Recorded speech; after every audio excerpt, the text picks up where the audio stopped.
ఓర్పు. ఒక వ్యక్తి 99 అడుగుల బావిని తొవ్వి ఇంకా నీళ్లు రావడం లేదని ఆ బావిని వదిలేసి విసిగెత్తి ఓర్పు నశించి అక్కడే వదిలేసి వెళతాడు. ఆ తర్వాత వచ్చిన వ్యక్తి ఆ ఒక్క అడుగు బావి తవ్వడం వలన ఆ బావిలో నీళ్లు పుష్కలంగా పడతాయి. దీనివల్ల మనం నేర్చుకోవాల్సిందేమిటంటే ఏ పని చేసినా ఓర్పు సహనమనేది ముఖ్యం. మీలో ఓర్పు అనేది ప్రతి ఒక్కరికీ సరైన గుణపాఠం చెప్పగలిగే ఒకే ఒక ఆయుధం ఓర్పు. ఎదుటివారు మీమీద బలంగా అరిచినంత మాత్రాన, ఎదుటివారు మీమీద ఎక్కువ మాటలు విసిరినంత మాత్రాన వారు గొప్పవారైపోరు, మీరు చిన్నవారైపోరు.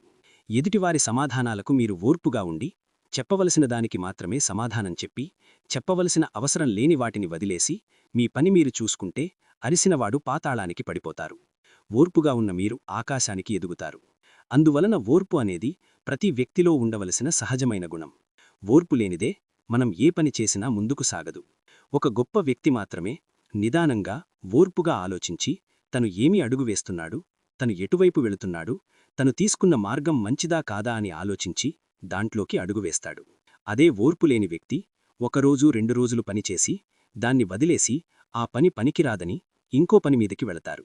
దానివలన ఎటువంటి ఉపయోగం ఉండదు.